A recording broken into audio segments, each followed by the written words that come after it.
How's it going, gentlemen? This is your man, Scott McKay. And before we get going with the big show today, I want to let you in on an exciting announcement. After lots of requests by you guys, you can now download a complete transcript of every show going forward and starting back at episode 150. Now you can read as you listen for whatever reason you'd like to, and you can find those transcripts at www.mountaintoppodcast.com. And now here's a fun, entertaining, and informative show with a returning guest, none other than wing girl Marni Kinrys. Enjoy, guys.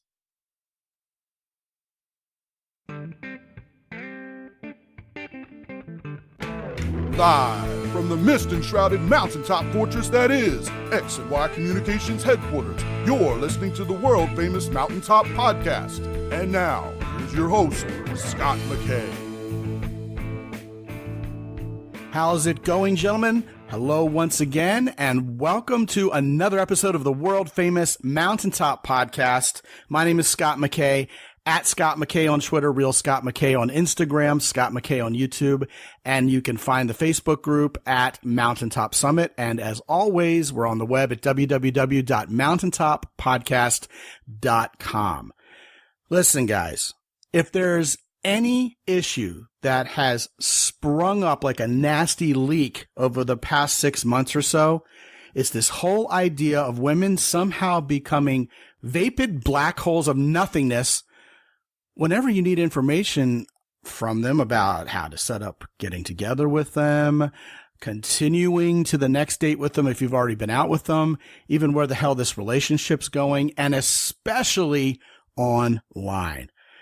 It may be part of what I call Planet of the Apps, this whole app disorder where it seems like apps are owning us more than they're serving us, but more than ever before. And with a quickness, like a lightning bolt, it's as if women are saying, hey, you know what? Entertain me. What do you got? You first. I don't have to give you nothing. I don't have to tell you anything. I just want to see what you got. Well, what's going on there?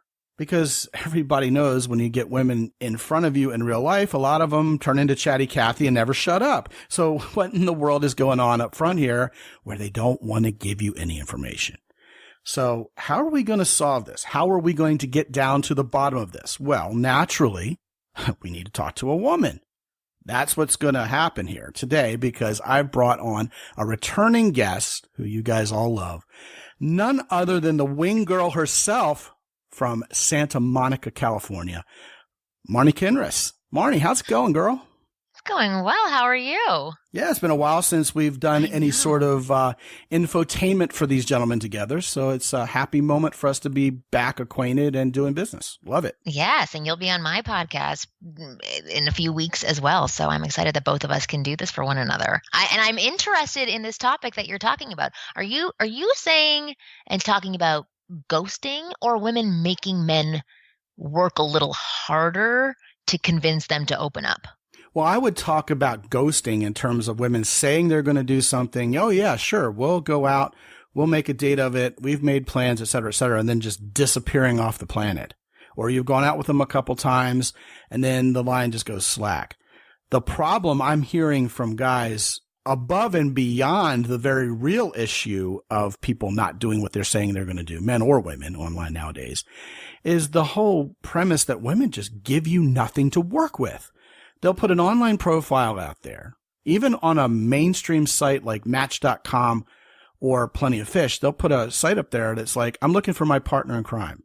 Or here's the one that just seems to irk guys to no end. What are you looking for? That's their whole profile, okay? And even on Bumble, where women have to make the first move, okay, the match happens. Women write, guys, what are you looking for? I mean, how are you supposed to answer that? Or hi. All these things that women themselves say they can't stand and won't even tolerate when men do it. They're thinking, hey, you know what? These guys have to impress me. They have to entertain me. They have to bring something because I have too many options and I'm too beautiful. I'm too wonderful. I'm too good for all these guys. So they're just going to have to come from somewhere. So funny that you take that approach to think that that's what is going on for them. I just think they're just equally as clueless as a lot of men, and they haven't ever had not people shaming them, but explaining to them that that's not the appropriate way to interact with somebody. So I have friends who are online. I myself was online a very long time ago. And I remember when I first went online, even this is a little before I was a dating coach and offering advice to men around the world on how to interact with women. I remember I went online and I was so nervous to put my picture out there. I was nervous to put my opinion out there about what I was looking for, that I had a profile that had no picture, just a little bit about me. And in my mind, I was still expecting people to want to comment to me and write to me and initiate the conversation, not because I thought that I was better and I didn't have to put anything out there, but because I was a little bit nervous or unsure or not so confident in that space. So it's interesting that you would think it was from a place of, I'm sitting on this pedestal looking down on you, instead of just potentially acknowledging for what it is. And it just might be a little bit of fear from women. Well, it could be either or, couldn't it? It totally could, for sure. It depends on how long the woman's been online. Certainly if she's new, she's not going to know the ropes. And I certainly counsel guys to figure out if a woman is new online, to go out of his way to help her feel more comfortable. Like, hey, this will be okay. We do this all the time. We get together, we meet. But there's a change. There's been a sea change, Marni, in the past 6 months or a year or two, where guys are complaining more and more. And this is a real deal. It's a thing where women, even women who historically may not have gotten as much attention online in the past as they are now, are feeling like they can be on a pedestal. They've got so much attention from so many guys, and they're spoiled for choice to the point where they're just saying, hey, you know what? I'm not going to offer anything. You tell me what you've got. I don't have time for you. I don't have time for you. I don't have time for any of you. You tell me what you've got. You tell me what's going on.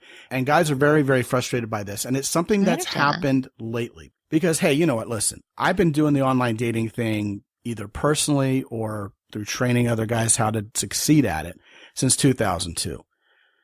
This is something that has happened since the whole app phenomenon came about, and I think it has heightened relatively recently, within the past year or so, to the point where not only people don't know how to be social with each other, which I acknowledge. Yeah. You're saying, hey, you know what? Women just don't know what they're doing. They're clueless. Well, that's what social media has done to us all. But it seems like there's a bit of an entitlement mentality whereby women are like, you know, you're going to have to do the heavy lifting to make sure we get along here. Yeah, I agree with that. I definitely do. Because I even find that that's true in my own relationship. And I've been with my husband for 15 years now. And there's something in me that's programmed to think, even though I'm a great communicator, I'm a coach, in my head, I still think you are the man. You are supposed to help this first. It's a strange thing, but there is that belief system. Now, I agree with you in that I not only believe men should definitely take on the responsibility for leading, I feel as if they should feel like they're getting to do that. That it's sort of I love that. Something you want to do if you're a man. Yeah. Well, so then why does that transfer over to online? Well, I think the issue arises when a woman gives you absolutely nothing to start with. Ideally, someone puts a profile up there. Now, I'm talking men or women. Not only do they put the pictures up there, but they put something of substance there that lets you know what kind of person this is. Now, see, that way, I can figure out something to write you about. I can figure a way to continue the conversation. And indeed, I'm going to also acknowledge what you said earlier, that women being clueless may not realize men are struggling with finding something to say when there's nothing to go on. Yeah. But they indeed are, because we're all only human. Here's something that might surprise you. A lot of guys have trouble figuring out what to write women online, even when she spews forth a whole lot of information. Right. They still got nothing because they don't have the wherewithal to form the words, to write a message, to know what the appropriate message is going to be, etc.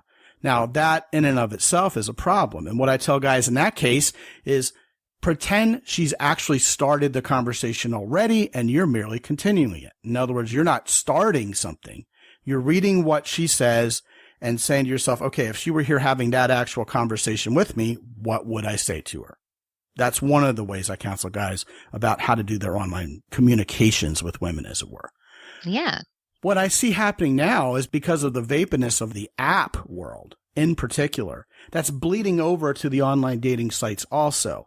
And what women may not be realizing, and you can give your input on this, I'd love to hear it, is that they're in turn driving this condition where men are only going to judge those women by their looks. I mean, here's the picture. Holler at your girl. I hear you. If you're not giving them much more, then they only have your looks to go off. I wish that the co-host of my podcast was on this, because she is a comedian. Yeah. And all I keep thinking is there must be some sort of cute, funny way to express that this woman has nothing in her profile and nothing to go off of, but yet he still wants to start a conversation. And she would have like the most succinct, perfect line. So we can ask that when you're on my podcast, what she would say. But that's all I'm envisioning, is like some way to diffuse the situation, right? To break in and not be bothered by the fact that nothing is being present or being presented to him to work with. And he can joke about that with her, tease her a little bit about it, and then just say, here's something about me. Well, I can save you the trouble. That's how I met my wife. Yeah, see, there you go. So I think that, listen, I understand where you're coming from and where a lot of men come from, where they're frustrated. So I put up YouTube videos every single week, and I always get the same comments. But this one that I put up this week was about how to not be boring when talking to women. And like half of the comments were like, how about making a video for women to not be boring? And, my response is always like, I'm not coaching women, I'm coaching you. Trust me, I know that they're boring too. And I get that men are frustrated because they think that women don't put in as much effort. And they, as you said several times, that they do maybe appear to believe that they're on pedestals. But I will say this, in the dating process, women have also been burned, have also been hurt, have also been led on in certain ways. And they aren't aware that it's so challenging for men, because they do have a lot of men who do approach them who have no problems breaking into conversation and saying something witty or funny with just little information on their profile. So if you are a man who looks at a profile that doesn't have anything, you can't approach them with something interesting to say, pulling something out of thin air, then that's kind of your problem, not really her problem, because other men are able to do it. So you're reducing this to the law of natural selection. Guys, if you don't know how to write something witty to a woman, she's going to chalk you up as having no worth at all. You're done. Well, not even witty. It could be something else that's like really poignant or something, just saying like I maybe addressing what I spoke about in the very beginning, that maybe she's nervous about putting a picture online, or maybe she's been burned on here so many times, maybe showing some sort of insight, depending on who you are as a person and who you may believe that she is based on the little that you do see about her.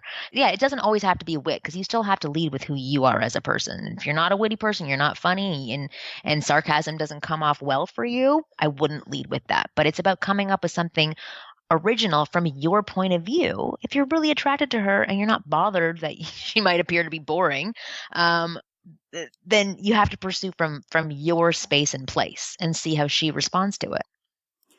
Well, see, now you're getting to the crux of what I think really is the problem. Guys are leading. Guys want to talk to these women. Guys want a connection with someone they're going to get along with someone who's right for them. In a sea of pretty faces and less than pretty faces, how do you even figure out who you could theoretically connect with? Unless you say to yourself, okay, a picture's worth 1,000 words. I'm going to infer a whole bunch of different things about what this woman's like just by her pictures, even though she gives me nothing. Granted, I am with you 100%. Most women not only seem boring in their profiles, they are boring in real life. Right. I mean, my wife was sitting around doing nothing but watching reruns, and she's cute and funny and has a wonderful personality. Nowadays, we joke about this. If she were ever to get back online, she would be the most intimidating female creature on the planet to every guy in the world if she put her highlight reel up there. Right. Courtesy of the life we've been living together. Yeah, I think about that all the time. If I were to go back out there now, I think that men would be afraid of me. And that's a big thing. Right, exactly. Too, So yeah, I totally hear what you're saying. Right. Now, meanwhile, back in 2005, we kind of let this go under the bridge.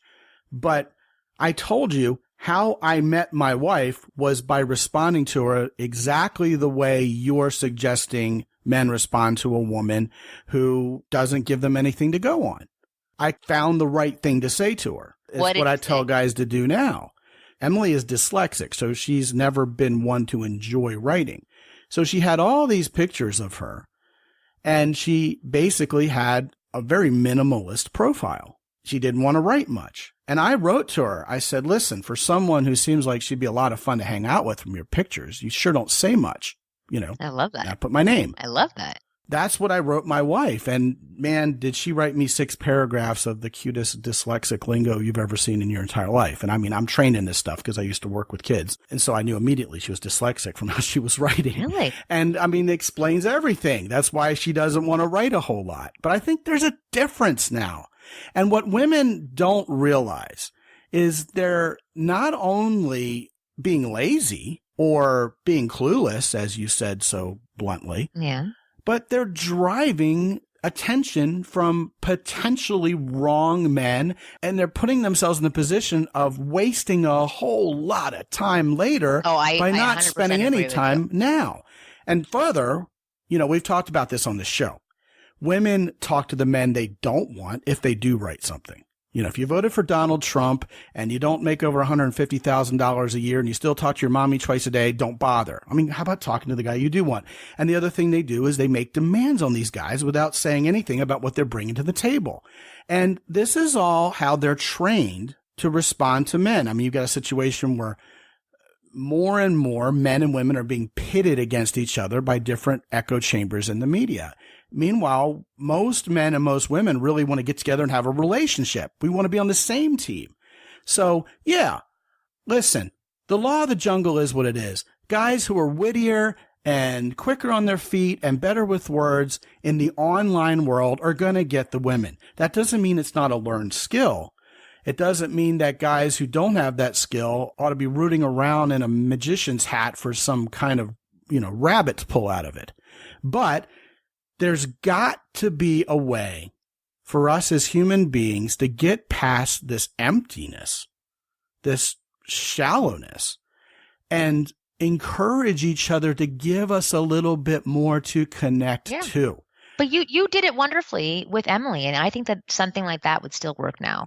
We actually discussed this in depth on our podcast because there was this one guy who wrote in and he said, how come women say, don't talk to me if you have X, Y, and Z, or don't ask me how my day was? And you know, we discussed this for 45 minutes, and it was myself and 3 other women, and the 3 women were online. I'm not online anymore, but they were talking about how they're just on app burnout. And they've just been approached by so many people who appear to waste their time. And they're stating a bit of frustration. And that's where I think most people are with online right now. I think that's where everybody is. They're in burnout mode. So they're being a little bit colder and a little bit more rude. And they're basically saying, like, don't waste my time. Don't bore me to death. And I know it's the wrong approach, but I just think they're frustrated, and that's what they're putting out there. And I'll draw a slight comparison. We're trying to do landscaping right now at our house. Okay. All right, we're going to compare online dating to bushes. I mean, it's basically the same thing. Bushes, land, right? But I have had 7 landscapers come to my house. Landscapers who want work, who need work right now.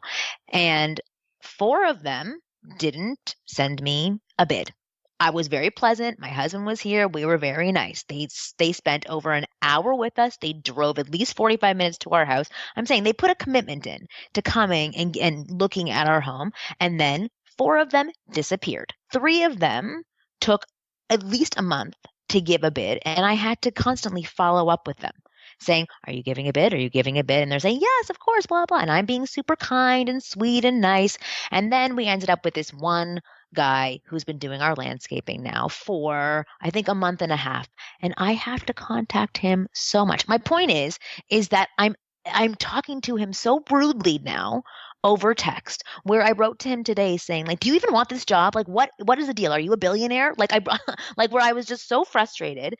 And that is just from me having to deal with landscapers who flake, who seem interested, who give you attention in the beginning and then pull the attention away. So I'm just trying to draw a parallel to the dating world, that happens consistently for women and for men, where you're sold by something. People want to date you. They don't want to date you. They disappear. You have to track them down. You don't know if they like you. It's just all this back and forth that becomes mentally exhausting and emotionally exhausting.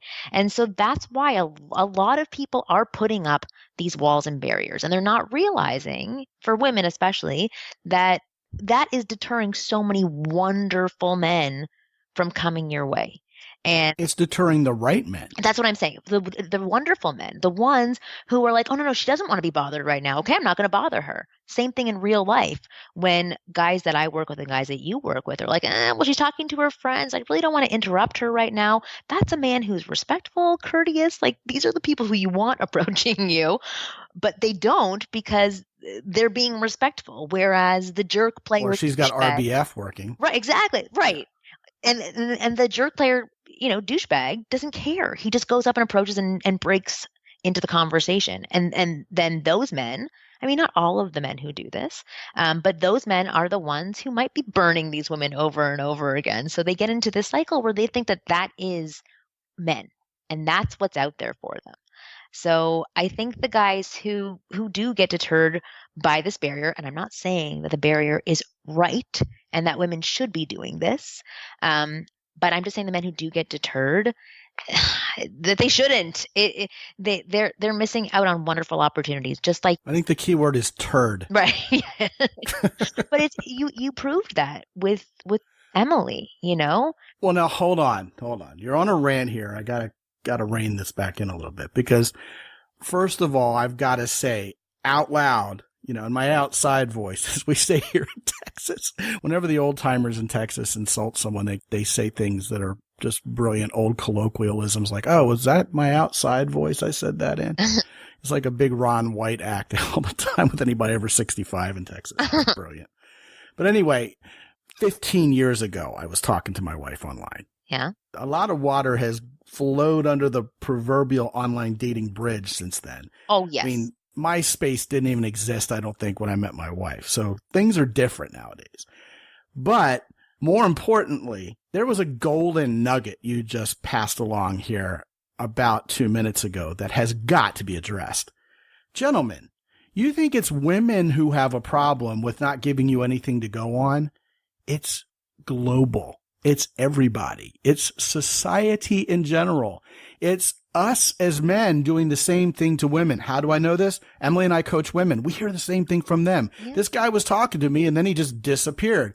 Or this guy had this ulterior motive. He doesn't want to meet me. He just wants me to send him a iTunes gift card. People getting scammed. People not even knowing if they're dealing with a freaking real human being, right? Because they're given so little to go on. Yes. And society in general. What you're talking about with your landscapers, good grief, Marni. I don't know how people are in business anymore. Here in Texas, it's the same way. I know. We've had to fire 5 different landscaping companies with our place because they just decide they don't want to show up anymore. It's like, okay, you've decided you don't need my money. What are you? Like, I've said the same thing you said. What are you? Some kind of independently wealthy gazillionaire? You don't need to work anymore? Did you hit, critical mass, according to Dave Ramsey, and now you can just, live off the interest? What happened, dude? Right. And then they're like, oh, you know what? We'll be there next Tuesday. I know. We're so sorry, Mr. McKay. Exactly. Crickets next Tuesday. Crickets next Wednesday. Just stop doing the circle jerk routine with me and tell me you don't want my business anymore. Well, I was going to read you something. Sorry to interrupt you. Yeah, but so I do email coaching. And so this one guy that I've been working with has just been like doing so well with women. And he's just been having such a blast. But he did come up against this one woman who he'd been dating. And she starts to slowly, not respond as quickly and kind of blow him off subtly. And he's being very kind the first few times and blah, blah, blah, blah, blah. And he's like, what do I do? How do I get her to tell me what's going on? And I pretty much said, if you can find a way to be kind, but be clear on wanting to know where she stands, then that would be wonderful and you would get a response. But the more that you accept these cancellations and you say, it's okay, call me next week or whatever, I totally get it, you're busy with your family, then she's going to continue doing it because either you're not picking up on the clue or she's not being as clear as she thinks she's being. And because your intention is to be with her, you're not seeing that she's subtly blowing you off. Anyway, so he ended up doing a really good job. And I wanted to read you what he wrote, if you're okay with that. Sure. And I'll tell you this also to kind of preface what you're about to read. I had the exact same conversation with a guy 2 hours before we recorded this show. Oh, see? It was, oh, I'm so excited to date you. I can't wait to go out with you. Yes, the place you picked is wonderful. You're such a gentleman. You have this incredible knack for actually coming to a date with a plan, and I haven't had a guy like that in 6 months. Bravo, right? Yes. She texts him, goes, oh, you know what? My 11-year-old is sick and puking. I don't know what's up. I'm so sorry I have to cancel this date. And the guy's like, oh, my goodness, I'm so sorry. I hope your kid feels better. Yeah, I'll let you know when he's feeling better. I really want to meet you. So crickets. Mm-hmm. So Sunday, it was like a Thursday that they're texting back and forth. Sunday, hey, I hope your son's feeling better. You know, let's talk on the phone. Let's make plans. Let's revise your plan. Oh, no, actually, I'm going to have to call you later. Okay. She doesn't call him later. So he tries again. It's like, hey, are your kids still sick? You know, let's talk on the phone. Well, I can't do it right now because my son is actually asleep on my knee right now and I can't talk because it'll wake him up. Mm-hmm. But I'll call you when, you know, later if you'll still be awake. He goes, that'll be great. Right. And so, I mean, a whole week passes and he's finally like, hey, you know, by now I hope your son's feeling better. Sure hope so. I like talking to you. It seemed like we were connecting. Let's make plans. And she responds with, you know, you just don't seem to understand what it's like to have children who are sick, do you? And I'm like, I was like, dude, that's her, not you. Mm-hmm. I mean, I don't even know what happened there, but it's certainly, whatever it is, it's certainly about you not understanding because he was going out of his way to say, hey, yeah, you know, I hope your son feels better. What's a brother supposed to do? You know, you want to understand that she's a single mom and she's got kids and sometimes they get sick, but you also don't want to let the line go slack and have all of that connection go by the wayside because you didn't follow up and you weren't proactive about it. And he's still getting eaten alive over it, he's thinking. Same conversation I had with him. But go ahead and read yours. I want to hear what your guy did No, I want about to hear it. what you advised him too. But okay, so this is a little bit different.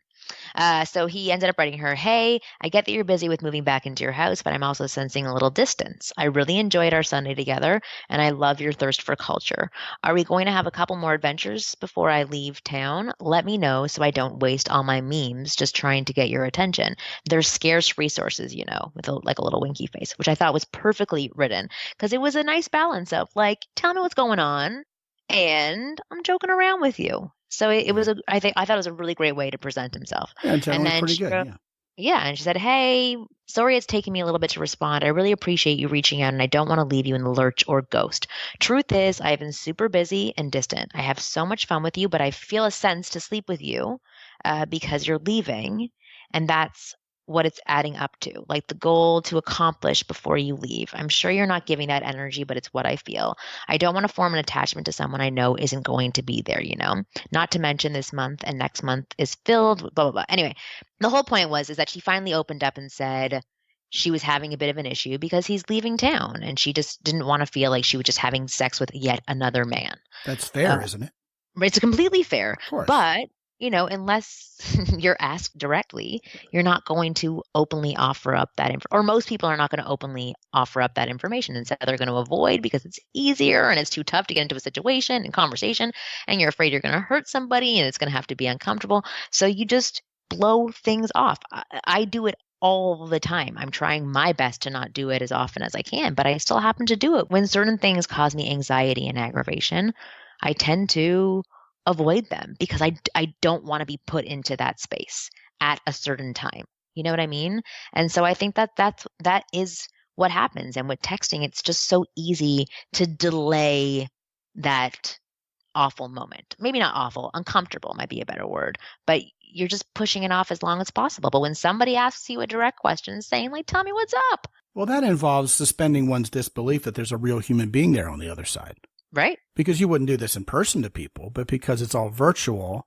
Oh, I do it all the anonymity time of the internet. in person. That's not true. I do it so much. So even when I hang out with people that I don't really want to hang out with or that I don't want to see again, I'll say, hey, like, what are you doing next week? Like, I'll sometimes say super friendly things. And then in my mind be like, oh my God, why did I just say that? Because I'm nervous and Well, I don't know that's how as to old end as the the hills. conversation. Right. So I'm saying it does happen in real life as well, where you say things you don't really mean that are well-intentioned, but you don't really want to follow through with. Okay, so we don't want to conflate a situation where two people have never met online before with Right. a situation like you're talking about where they've been on 3 or 4 dates or been dating for 2 or 3 months, and then all of a sudden there's this distance. And, you know, the anonymity of the internet doesn't hold true anymore when people actually know each other IRL. So, yeah, I mean, you got a good point there. Yet people still decide they want to pull away. Now, for the benefit of guys listening, you know, we talked about how this is society in general. Gentlemen, the entirety of the women's dating advice world is pointed squarely at what to do when he pulls away. That's true. I mean, that is all of it. 100% true. It isn't how to get men to meet you. It isn't, here's how to have a better relationship. It's like, OMG, he's talking to me less. He's calling me less. He's pulling away. What do I do? And women freaking out over it. So Yeah. we're talking about a global phenomenon that is not gender specific. But when you are the gender who is trying to date the other gender, it's easy to believe that it is the other gender who has the problem. Hence all of the dating issues we have, people selfishly believing that, hey, I don't have a problem. I'm a man. Or I don't have a problem. I'm a woman. It's the other gender that has all the problems. And that is anti-connection mode. That's by nature, almost by definition, pushing someone else away. Yeah. You know, you got the hardline feminists who just can't stand men anymore. I mean, I read something on Medium this morning about how feminism really is getting men to take accountability and realize what monsters they are. That's what it should have been all along, not about women's rights at all. It's deeper than that. So, I mean, you know, a lot of women are like, oh no, feminism is all about rights. Well, now women are boldly and just brazenly saying, no, men are the problem. Meanwhile, you have men going their own way and thinking that's going to somehow end well for them. Guys, ladies, if you're listening, everybody within the sound of my voice, damn it. We're all on the same team here. Men and women aren't supposed to be in an adversarial position against each other. We're supposed to be teaming up as partners, man and woman, husband and wife, parents someday, to further the human race. Mm-hmm. That's the whole point. So if we're going out of our way to prohibit connections with each other, then yes, that has a lot to do with how society in general, social skills in general, are gradually falling by the wayside because of the computerization or the digitalization of interaction between humans. But, you know, sure, I'm with you, Marni. Women have every right to sit back and say, okay, guys, impress me. But when you're doing this online, or even when you're doing it in person, a guy who's smart will realize he needs to be not only charming, I call it warm levity, right? You want to be light and then you want to be warm, but they also want to be leaders.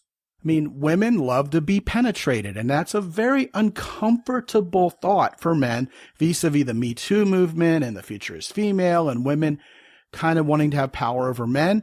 In the bedroom, in the world of sexual attraction, women are always going to be primarily sexually attracted to the same things, and that's a man who isn't afraid of her, damn it.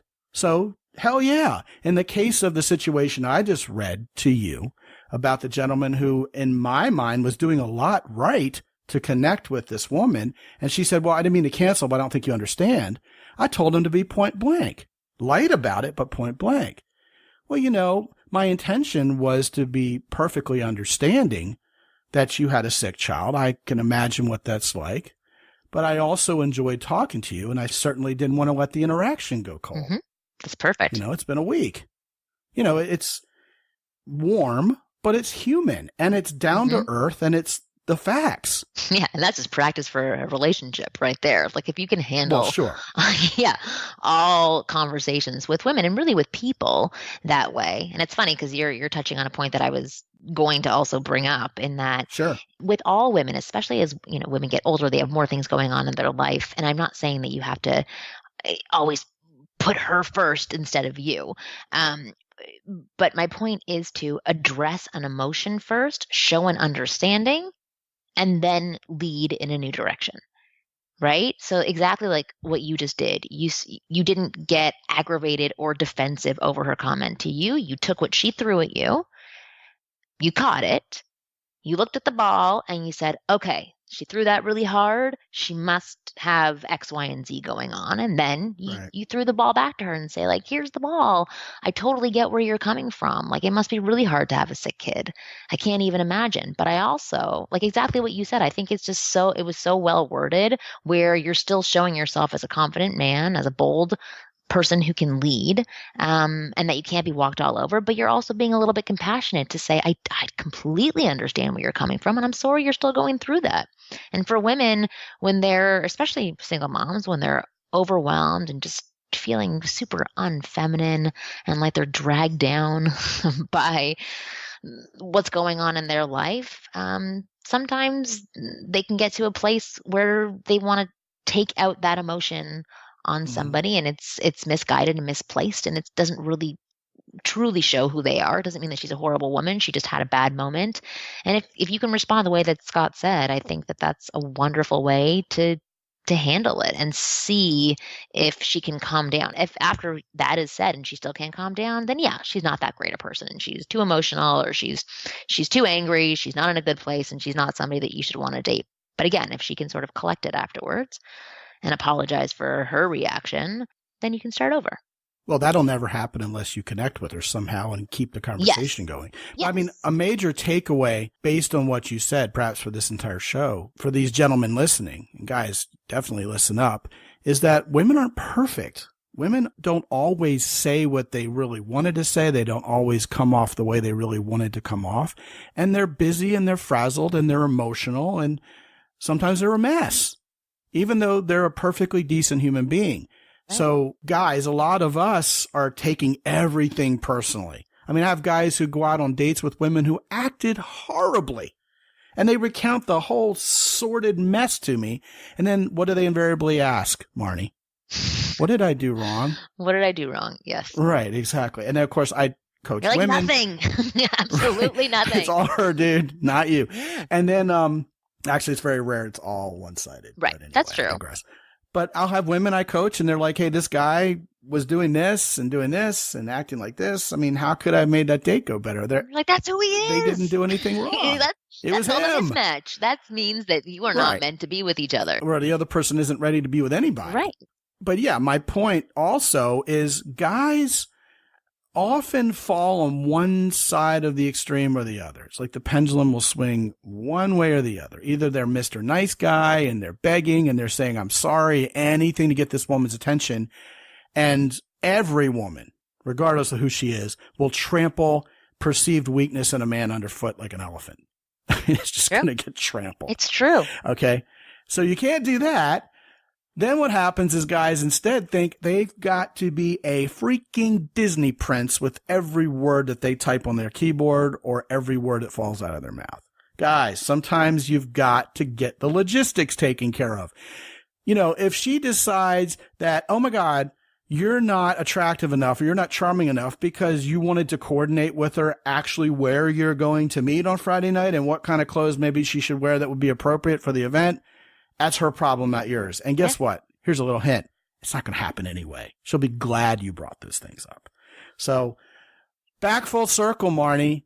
These women are giving guys nothing to go on. Just tell them you're giving me nothing to go on. How am I supposed to know if we're a real connection or not? And maybe sometimes there's an off chance, even in today's weird, antisocial, broken world, a woman will go, hey, you know what? Maybe that was a little bit of a wake-up call. Yeah. Maybe I should give this guy more. Mm-hmm.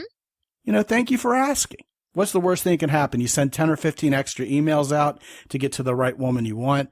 Hey, you know what? Maybe the better option would be craft a profile that's a little bit more ruthless in who you're looking for so you can answer the what are you looking for question up front instead of saying, I'm looking for my partner in crime and, you know, any chick who can fog a mirror. Is that what your profile's saying when she finally reads up on it? Save yourself the trouble of having to dig through the flotsam and jetsam. I completely agree with you. I agree. Right on. Let's send these guys to wherever you want to send them, Marni. After a conversation well, like after this, a conversation, I know I said that to you before, saying I don't know what I want to point them towards because I don't know where the conversation is going to go. But based on what we've been talking about, I want to tell people about a program of mine called the F Formula, which is all about how to flirt from the female perspective. You've got 40,000 men out there who were hoping and praying the F was going to stand for something else. If they do it right, it definitely stands for what you think it stands for. But it's all about flirting because so many men flirt from their perspective. They flirt in the way that they want to. They're too sexual too soon. They're not sexual enough.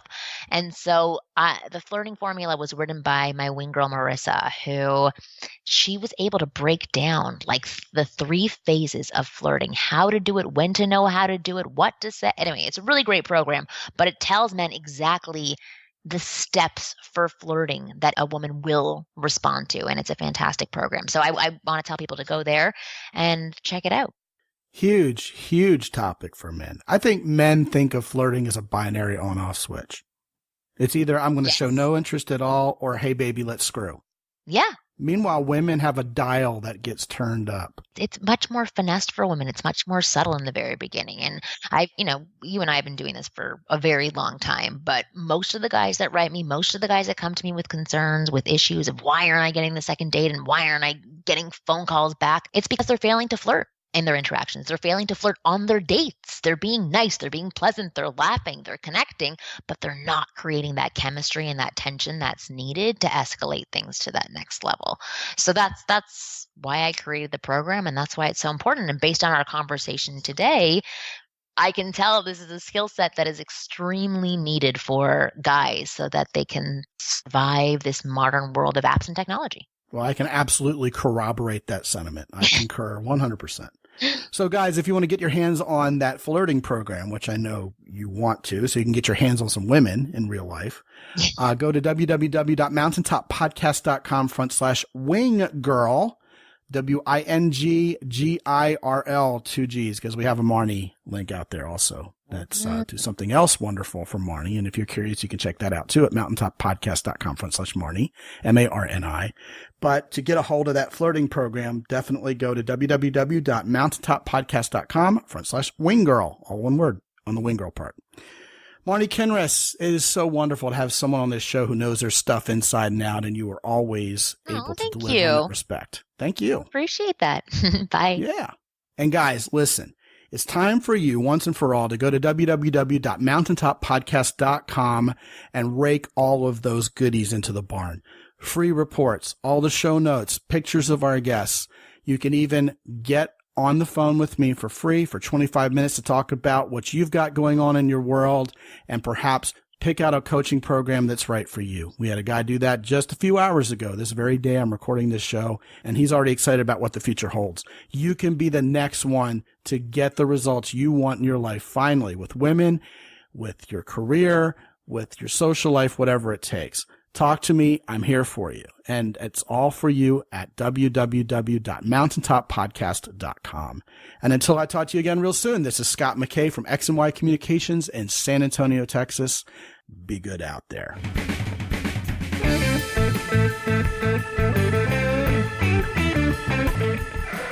The Mountaintop Podcast is produced by X&Y Communications. All rights reserved worldwide.